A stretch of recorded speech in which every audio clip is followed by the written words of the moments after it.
आप सभी मित्रों को मैं राधेश्याम बैरागी एक उपन्यासकार और लेखक की हैसियत से सलाम करता हूँ, स्वागत करता हूँ, नमस्कार करता हूँ, अभिनंदन करता हूँ।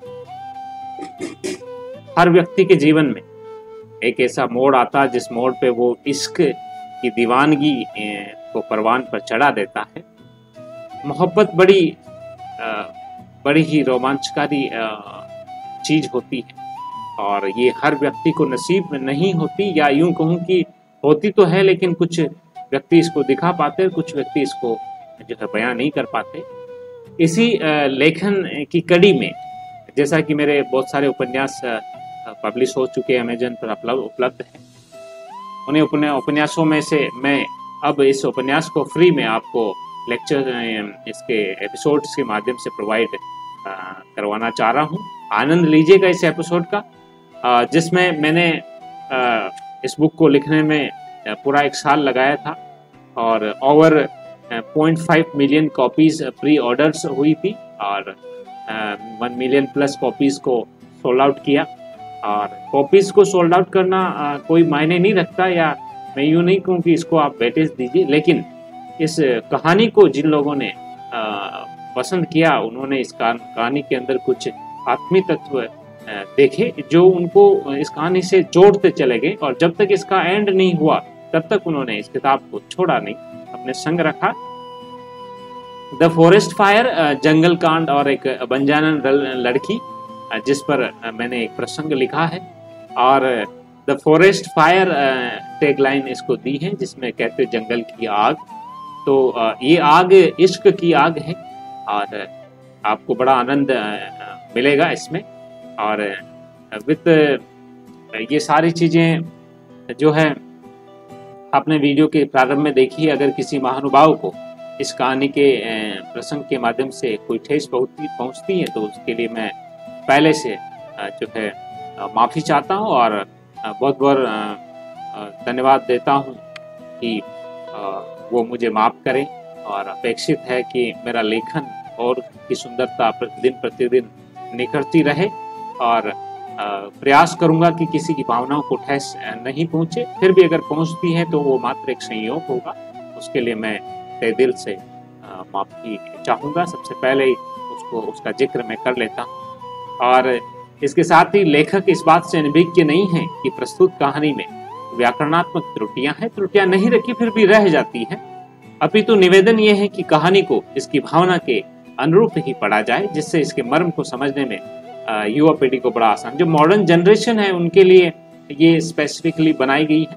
साथ ही जिन्होंने कभी इश्क किया है और जिनको इश्क में सफलता मिली या सफलता मिली, उन दोनों के लिए ये बड़ी इसको पार्ट्स में मैंने डिवाइड किया है। Writing anything on the Indian currency is a legal crime. The novel does not support such a crime. Always keep India clean and green. ये मेरे तरफ से निवेदन है। This novel is absolutely not related with any society as well. And from the diary of Radhe S. Bairagi and my friends, I have written this. Moved by my breakup and on suggestions by my friends, I have written this story. Tobacco smoking is injurious to health here. Please stop smoking. So let us start the episode. These are the instructions we have to follow. However, there is nothing here. Let me introduce myself in a very short manner. Radhe S. Bairagi, 1989 born, Sada University, Greater Noida educated, creative civil engineer turned happy author. My self-belief encouraged myself to continue in my writings, creative writings, and also after a long struggled journey in engineering services, I am passionate about love, romance, science fiction, history, and philosophy, finding beauty and meaning in all world civilization and religions. I am working on my next novel, Queen of Chilamayan, the unknown civilization, the River Nile's generation of Pirates. Sorry. This is based on the science fiction, love, romance, and war. I am also working for various professional organizations like Civil Engineering Fields, Panda Group, and Muthoot Farmfin, as well as in the Self-Righteous Bank and some other institutions. So let us start this first part, जंगल कांड और एक बंजारन लड़की।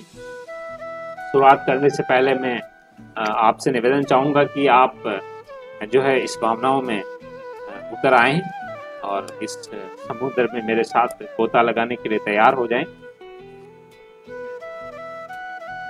गुजरे हुए कल से क्या बात करूं मैं, उम्मीदों में जो जीना सीख लिया मैंने। होपफुलनेस की बात हो रही है।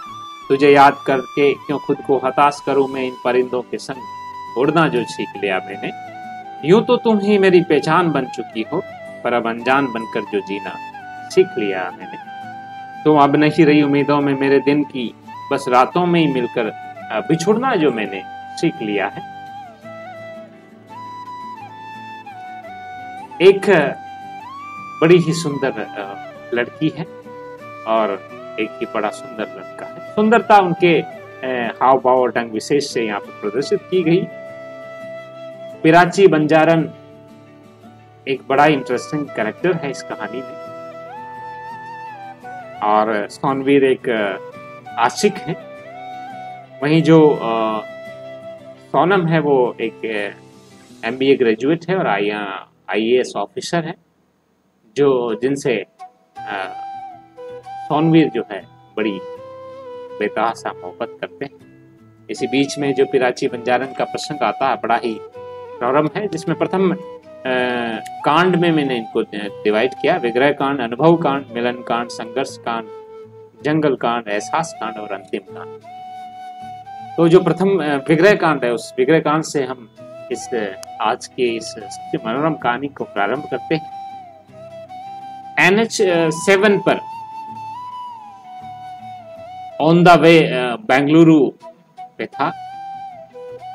कैरेक्टर में आप उतर आइए, मैं कैरेक्टर की तरह इसका अभिवादन करूंगा। NH7 पर on the way of Bengaluru, मतलब बेंगलुरु के रास्ते पर था मैं, नेशनल हाईवे 7।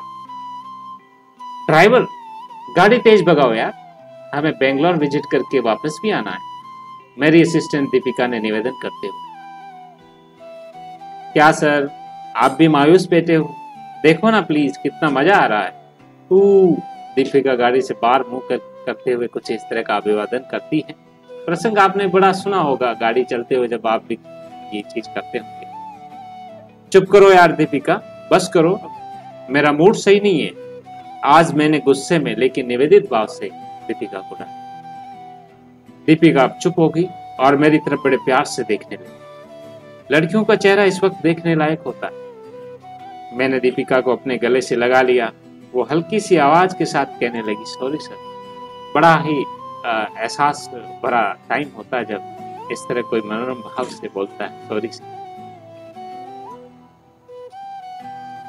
क्लाइंट के अचानक बाहर चले जाने की वजह से हमें 2 दिन के लिए बेंगलुरु ही रुकना पड़ा। ड्राइवर गाड़ी में ही सो गया। मैंने 2 रूम बुक कर लिए, लेकिन दीपिका अकेली अलग रूम में सोने से डर रही थी। मैं मेरे रूम में सो रहा था और कुछ देर बाद दीपिका भी मेरे रूम चली आई। जाहिर सी बात है, जब डर लग रहा तो आना स्वाभाविक। मैंने दरवाजा खोला, वो बिना कुछ पूछे मेरे बेड पर आकर सो गई। मैंने ज्यादा ध्यान नहीं दिया और सोनम के बारे में सोचने लगा। क्या कहा सोनम आपने मुझे कि अब आप हर रोज मुझसे बात नहीं करोगे? कैरेक्टर सोच रहा है अपने मन में इस प्रसंग को कि क्या कहा सोनम आपने मुझे कि अब आप हर रोज मुझसे बात नहीं करोगी। मेरे दिल में हो रहा हल्का हल्का सा दर्द मुझे इस बात का एहसास दिलाने पर मजबूर कर रहा था कि जरूर कुछ गलत होने वाला या फिर गलत हो चुका।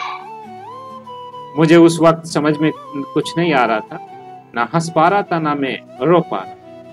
काफी गुस्से में था मैं और बस केवल सोचता जा रहा था। चिंतन की ये घड़ी प्रेम में प्रसंग में अक्सर होती है। वो समझती क्या है अपने आप को?